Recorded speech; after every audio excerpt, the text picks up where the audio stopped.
నేడు మహేశ్వరం నియోజకవర్గంలో సీఎం రేవంత్ రెడ్డి పర్యటన. స్కిల్డ్ యూనివర్సిటీ పనులు పరిశీలించనున్న రేవంత్.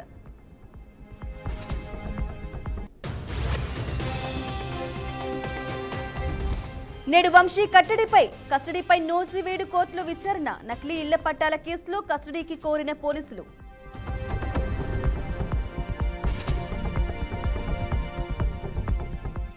ఢిల్లీలో నేడు కేంద్ర కేబినెట్ సమావేశం. ప్రధాని మోదీ అధ్యక్షతన జరగనున్న సమావేశం.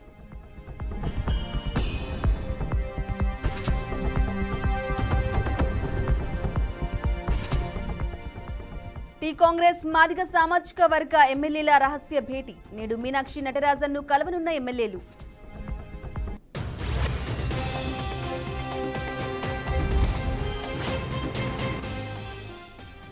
నేడు రెండో రోజు టీడీపీ మహానాడు. భవిష్యత్తు పరిణామాలపై మహానాడులో చర్చ.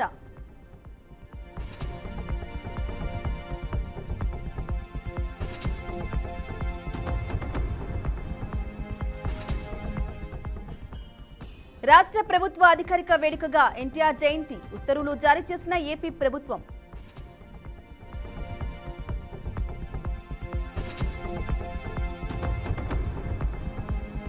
దక్షిణ తెలంగాణలో విస్తరిస్తున్న నైరుతి రుతుపవనాలు. నేడు రేపు తెలంగాణలో భారీ వర్షాలు.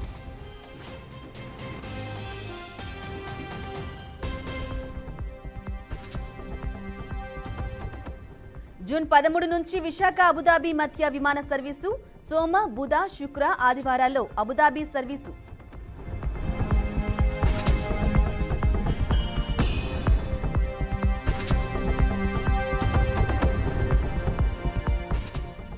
రాష్ట్రపతి భవన్లో పద్మ అవార్డుల ప్రధానోత్సవం. రెండో విడత పద్మ అవార్డులు అందించిన రాష్ట్రపతి ద్రౌపది.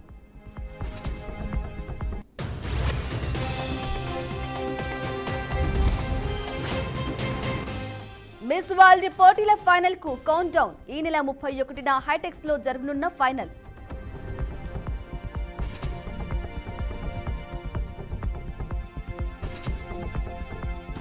ఏపీ వ్యాప్తంగా థియేటర్లలో తనిఖీలు. డిప్యూటీ సీఎం పవన్ ఆదేశాలతో థియేటర్లలో సోదాలు.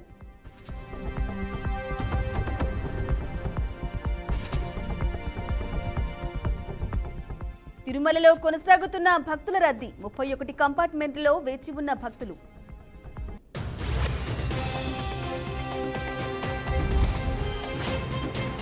ఛత్తీస్గఢ్ లో లొంగిపోయిన 18 మంది మావోయిస్టులు. సెంట్రల్ రిజర్వ్ పోలీస్ ఫోర్స్, రాష్ట్ర పోలీస్ సిబ్బంది సమక్షంలో సరెండర్.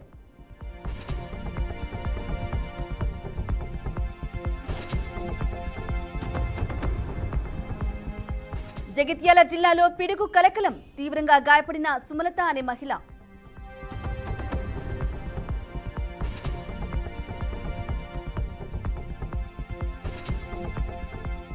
తిరుమల మెట్ల మార్గంలో మరోసారి చిరుతల అలజడి. అప్రమత్తమైన టీటీడీ.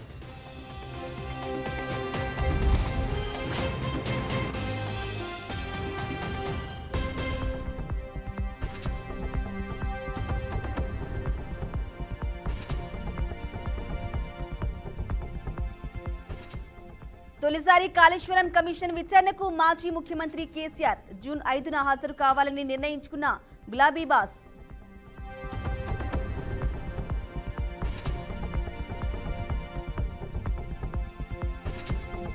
విశాఖపట్నం పర్యటనకు రాష్ట్రపతి ముర్ము. జూన్ 10వ తేదీన షెడ్యూల్ ఖరారు.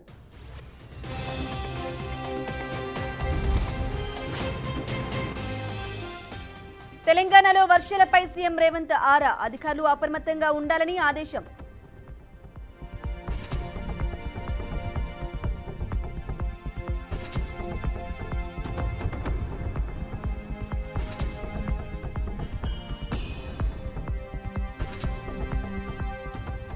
భారతీయులకు వీసా రహిత ప్రవేశాన్ని ప్రకటించిన ఫిలిప్పీన్స్. 2 రకాల స్వల్పకాలిక వీసా ఫ్రీ ఎంట్రీలు అందుబాటులోకి.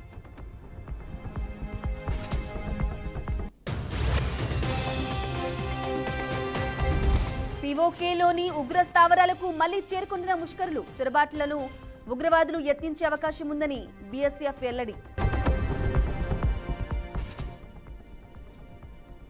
భారత్ సొంత స్టైల్త్ ఫైటర్ జెట్ తయారీకి రక్షణ శాఖ ఆమోదం. ఏడీఏ ఆధ్వర్యంలో 5వ తరం యుద్ధ విమానాల రూపకల్పన.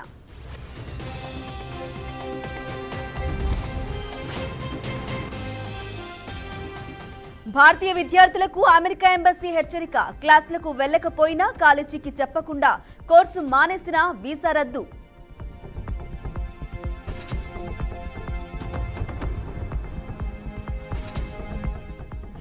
కాశ్మీర్ జల వివాదం, ఉగ్రవాదంపై చర్చలకు సిద్ధం. పాకిస్తాన్ ప్రధాని షెహబాజ్ షరీఫ్ ప్రతిపాదన.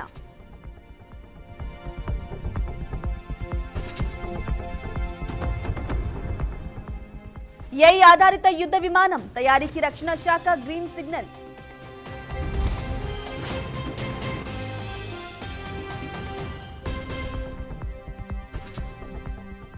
పాకిస్తాన్లోని ఫైజలాబాద్ డివిజన్లో భారీ భూకంపం 4.2 తీవ్రతతో వచ్చిందన్న నేషనల్ సెంటర్ ఫర్ సిస్మోలజీ.